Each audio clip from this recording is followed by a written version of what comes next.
Zaara readymade नए दौर की पसंद। शादी, ईद हो या दिवाली, आपकी खूबसूरती को लगाए चार चांद। Sharara, gharara, dress material, gown, umbrella gown, Karachi readymade, western top, हर तरह के डिजाइन। सेंट्रल बस स्टैंड के सिम market road, Tipu Sultan circle, Bijapur.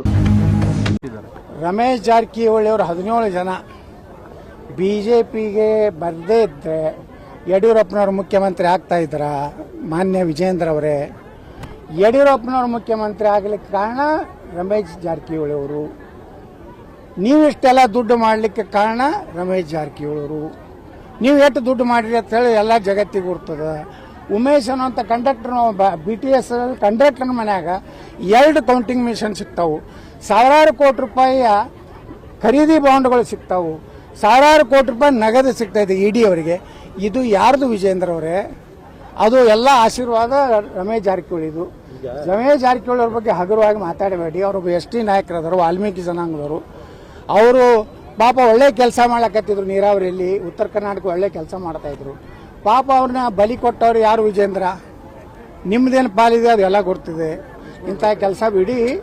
ಪಕ್ಷ ಎಲ್ಲರೂ ನೋಡ್ರಿ, ಎಷ್ಟೋ ಕಾರ್ಯಕರ್ತರು ಪಾಪ ಸೈಕಲ್ ಹೊಡೆದಲ್ಲ, ನಡ್ಕೋತ ಅಡ್ಡಾಡಿ ಉಪವಾಸ ಬಿದ್ದು ಒಂದೊಂದು ಹಳ್ಳಿ ಒಳಗೆ BJP ಕಾರ್ಯಕರ್ತರು ಹೋದ್ರೆ ನೀರು ಕೊಟ್ಟಿಲ್ಲ. ಅಷ್ಟೆಲ್ಲ ಹೋರಾಟ ಮಾಡಿದ್ರಿಂದ ಪಕ್ಷ. ಜಗನ್ನಾಥರಾವ್ ಜೋಶಿ ಅವರು, ಅದೇ ರೀತಿ ನಮ್ಮ ಬಸವರಾಜ ಪಾಟೀಲ್ ಶ್ರೀರಾಮ್ ಅವರು, ಅನಂತಕುಮಾರ್ ಅವರು. ಮೇನ್ ಅನಂತಕುಮಾರ್ ಅವ್ರ ಶಕ್ತಿ ಇತ್ತಂತೇಳಿ ಒಂದು ಪ್ಲ್ಯಾಂಡ್ BJP ಕರ್ನಾಟಕದಲ್ಲಿ ಗಟ್ಟಿಯಾಗಿ ನಿಲ್ಲಕ್ಕಾಯ್ತು. ಅನಂತಕುಮಾರ್ ನಾವು ಸ್ಮರಣೆ ಮಾಡ್ಕೋಬೇಕು, ಜಗನ್ನಾಥರಾವ್ ಜೋಶಿ ಅವ್ರನ್ನ ಸ್ಮರಣೆ ಮಾಡ್ಕೋಬೇಕು. ಅದೇ ರೀತಿ ಬಸವರಾಜ ಪಾಟೀಲ್ರು, ನಮ್ಮ ಈಶ್ವರಪ್ಪನವರು, ಎಷ್ಟು ಮುಖಂಡರು ಪಾಪ. ನಮ್ಮ ರಾಮಚಂದ್ರ ವೀರಪ್ಪ, ಬೀದರ್ದ ಲೋಕಸಭಾ ಒಬ್ಬ ದಲಿತರು. ಮೊದಲು ಯಾರು ದಲಿತರು BJPಗೆ ಬರ್ತಿದ್ದಿಲ್ಲ, ಅಂಥ ಕಾಲದಲ್ಲಿ ರಾಮಚಂದ್ರ ವೀರಪ್ಪ ಬಂದರು. ಎಲ್ಲ ಸಮುದಾಯದವ್ರು ಬಂದ ಮೇಲೆ BJP ಅಧಿಕಾರಕ್ಕೆ ಬಂದಿದೆ. ಒಬ್ಬನೇ ಸೈಕಲ್ ಹೊಡೆದಲ್ಲ. ಸೈಕಲ್ ನಾವು ಹೊಡೆದಿವಿ, ಎಲ್ಲ ಬಣ್ಣ ಕಾರ್ಯಕರ್ತ ನಾವೆಲ್ಲ ಅನುಭವಿಸಿವಿ. ನಾವು MLA ಆಗಿವಿ, MP ಆಗಿ ನಾವೆಲ್ಲ ತಿಂದೀವಿ. ಜನರು ನಾವು ಉಳ್ಕಿದ ಕೆಲವೊಂದು ಕಾರ್ಯಕರ್ತರು ಅದಾರ, ಜೀವನದಾಗ ಏನೂ ಆಗಲಿಲ್ಲ. ಅವ್ರು ಅರ್ಧಾಂಗವಾಯಿಯಾಗಿ ಏನಾದ್ರು ಆಸ್ಪತ್ರೆಗೆ ದಾಖಲಾದ್ರೆ ಯಾರೂ ಮಾತಾಡ್ಸಿಲ್ಲ. ಅವ್ರು ಇಷ್ಟ ಕೆಟ್ಟ ಕಡೆಗೆ ಕಣ್ಣೀರು ಹಾಕಿ ಸತ್ತಾರೆ. ಹಂಗಂದ್ರೆ ನಾ BJPಗೆ ಇಟ್ಟು ದುಡ್ದಪ್ಪ, ಕನಿಷ್ಠ ನನ್ನ ಮನೆಗೆ ಬಂದು ಸಾಂತ್ವನೂ ಹೇಳಿಲ್ಲಲ್ಲ ಕೆಲವೊಂದು ನಾಯಕರು ಅನ್ನೋದು ನೋವಿದೆ.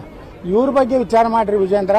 ಬರೀ ನಮ್ಮ ಅಪ್ಪ ನಮ್ಮ ಪೂಜೆ ತಂದೆಯವರು ಮಾಡ್ಯಾರ. ಪೂಜೆ ಹೌದಪ್ಪ, ನಿಮ್ಮ ಅಪ್ಪನ 4 ಸಲ ಮುಖ್ಯಮಂತ್ರಿ ಆಗ್ಯಾನ, ವಿರೋಧ ಪಕ್ಷದ ನಾಯಕ ಆಗ್ಯಾನ, ಸೋತಾಗಿ MLC ಮಾಡೈತಿ, ರಾಜ್ಯ ಅಧ್ಯಕ್ಷ ಮಾಡೈತಿ, ಮತ್ತೆ ಅಲ್ಲಿ MP ಮಾಡೈತಿ. ಇವತ್ತು ನೀವು ಪಕ್ಷ ಬಿಟ್ಟು ಹೋಗ್ಬೋದ್ರಿ. ಈಗ ಪಕ್ಷದ ಮೊನ್ನೆ ಬಂದಾರ ಅಂತ ಹೇಳ್ತೀರಿ. ಯಾರು? ರಮೇಶ್ ಜಾರಕಿಹೊಳಿ. ನೀವು BJP ನಾನು ಹೊರಗೆ ಹಾಕಿದ್ರಿ, ನಾ ಮೊದಲು ಸೇರಿದೆ, ಅಲ್ಲಿಂದ ನೀವು ಬಂದ್ರಿ. ಸೀನಿಯರ್ ಯಾರಾದರೂ ನಾ ಅದೇ.